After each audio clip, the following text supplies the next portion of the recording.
Hello viewers, কেমন আছো সবাই? আশা করি অনেক ভালো আছো। তো আজকে নতুন আরেকটি ভিডিও নিয়ে চলে আসলাম তোমাদের মাঝে। আজকের ভিডিওটা কি নিয়ে হতে যাচ্ছে অবশ্যই থাম্বনেল থেকে বুঝতে পারছো। তো আজকের ভিডিওটার জন্য আমরা প্রথমে নিয়েছি 3 কাপ পরিমাণ ময়দা। 3 কাপ পরিমাণ ময়দা এবং তার সাথে অ্যাড করে দিচ্ছি হাফ চা চামচ পরিমাণ লবণ। এখন অ্যাড করে দেবো তার সাথে 1 চা চামচ পরিমাণ বেকিং পাউডার। আমি পরিমাণ মতো নিয়েছি, তোমরা তোমাদের যত কাপ ময়দা নেবে ওই হিসাব করে পরিমাণ মতো নিয়ে নেবে। তারপরে তার সাথে অ্যাড করে দেবো আমি যেই কাপটা দিয়ে ময়দা মেপেছিলাম ওই কাপটা দিয়ে 1.5 কাপ পরিমাণ পানি।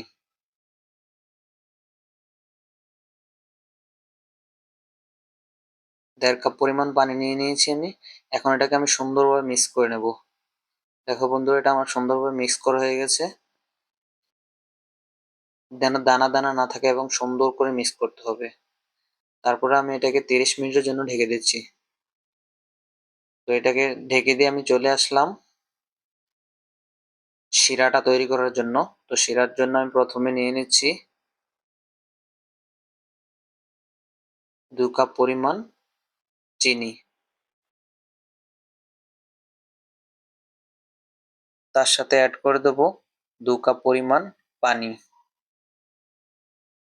এটা খাবার জল, খাবার পরিষ্কার যে কোনো জল তোমরা দিয়ে দিতে পারো। 2 কাপ বা 2 কাপের চেয়ে হালকা একটু কম নিয়ে নিয়েছি আমি, তোমরা পরিমাণ মতো নিয়ে নেবে।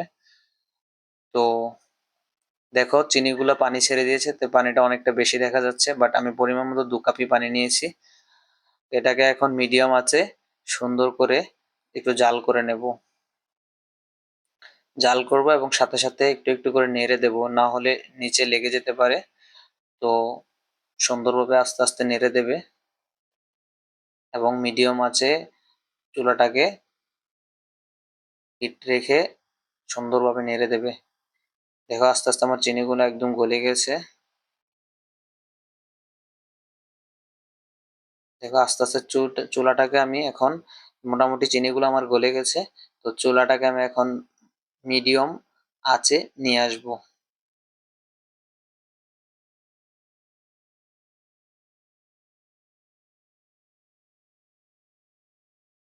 এখন চুলাটাকে আমি মিডিয়াম আঁচে নিয়ে এসেছি, এখন আরো একটু কমিয়ে দেবো চুলাটাকে। দেখো আমার মোটামুটি কমপ্লিট। আমি কিন্তু চুলাটা বন্ধ করিনি, হালকা একটু রেখে দিয়েছি যেন নিচে না লেগে যায়। তো আমার শিরা বানানো হয়ে গেছে। তো এখন চলে আসলাম 30 মিনিট পর যেই কাইটাকে আমি রেখেছিলাম জিলাপি বানানোর জন্য ওইটা। এখন আমি এটাকে ভরার জন্য একটি বোতলে ভরবো, তার জন্য আমি নিয়ে নিচ্ছি। তোমাদের এখানে পুরানো এরকম বোতল থাকলে তার মাঝে সুন্দর করে প্লাস্টিকটা এভাবে আমার মতো নিয়ে নেবে। তারপর এটার প্লাস্টিকের মধ্যে ঢেলে নেবে। ঢালতে কারণ আমি বোতলটা নিয়েছি কারণ কি ঢালতে সুবিধা হবে তার জন্য। দেখো কতটা সুন্দরভাবে আমি এটাকে ঢেলে নিচ্ছি। যদি বোতলটা না নিতাম তাহলে এটাকে এদিক ওদিক পড়ে যাওয়ার ভয় ছিল।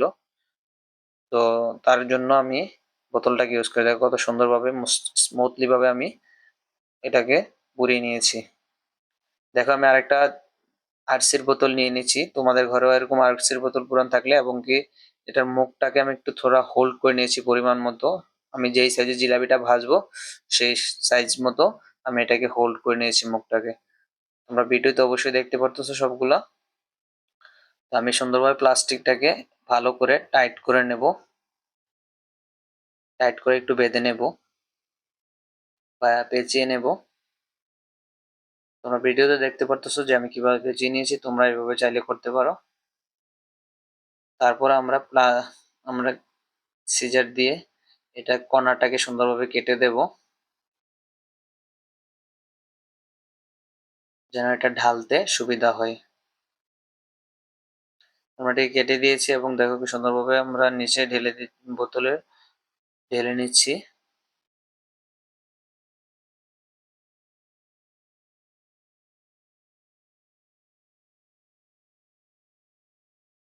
দেখো কত সুন্দরভাবে ঢেলে দিচ্ছি এটা বোতলের মাঝে, এবং খুবই স্মুথলি ভাবে সুন্দরভাবে ভরে যাচ্ছে বোতলের মধ্যে। আমার ঢালা শেষ হয়ে গেছে দেখো তারপর আমি ঢাকনাটাকে লাগিয়ে নিচ্ছি। ঢাকনাটা তোমাদের পরিমাণ মতো হোল্ড করে নেবে। যে আমি একটু চিকন জিলাপি ভাজবো, তার কারণে আমি একটু চিকন করে রেখেছি। তোমরা যদি মোটা জিলাপি ভাজতে চাও তার জন্য একটু মোটা করে হোল্ড করে নেবে। দেখো বোতলটা কতটা সুন্দরভাবে পুড়িয়েছে এবং কি লক করে দিয়েছি। তো তারপরে চলে আসলাম চুলায়। দেখো আমার জিলাপিগুলো আমি ভাজছি বোতল দিয়ে কিভাবে একদম সরাসরি তোমরা দেখতে পারতেছো, এবং কি একদম দোকানের মতো হচ্ছে। আমি যতটুকু যদি ভুল না করে থাকি তো অনেক সুন্দর দেখাচ্ছে, এবং দোকানে যেরকম জিলাপি ভাজে তো এরকমই সেম টু সেম হচ্ছে। তো চুলার আঁচটাকে সবসময় মিডিয়াম মিডিয়াম আঁচে রাখার চেষ্টা করবে। মিডিয়াম আঁচে রাখলে ভালো হবে এবং তেলটা বেশি হিট হবে না এবং পুড়ে যাওয়ার সম্ভাবনা খুবই কম থাকবে, ভিতর থেকে একদম সুন্দরভাবে হবে। তো তার জন্য আমি নিচে এটাকে উল্টিয়ে দেওয়ার জন্য আমি ব্যবহার করছি এখানে কাঠের একটি চিকন কঞ্চি। তো তোমরা চাইলে এখানে শিকও ব্যবহার করতে পারো। তো আমার হাতের কাছে যেটা ছিল আমি সেটাই নিয়ে নিয়েছি। দেখো ওটা কতটা সুন্দর একটা ব্রাউন কালার শেপ আসছে, ও অনেক সুন্দর লাগছে। তো তোমরা চাইলেও দোকানের মতো একদম সেম টু সেম বাসায় ট্রাই করতে পারো। দেখো আমার জিলাপিগুলো ভাজা হয়ে গেছে। এখন আমি এটাকে শিরায় দেব। যে শিরাটা আমি আগে বানিয়েছিলাম, যে ওই শিরাটার মধ্যে আমি এখন দিয়ে দিচ্ছি। দেখো কতটা সুন্দর লাগছে এবং কতটা একদম দোকানের মতো হচ্ছে, সেম টু সেম।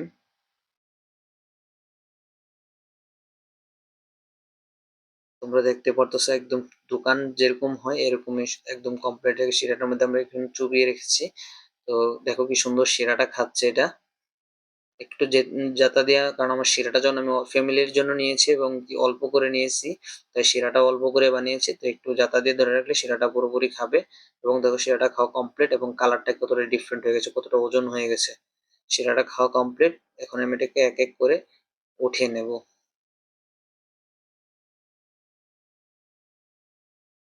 দেখো বন্ধুরা কতটা সুন্দর হয়েছে, একদম দোকানের মতো। যখন দোকানে যেভাবে তোমরা কিনে আনো ঠিক এরকম।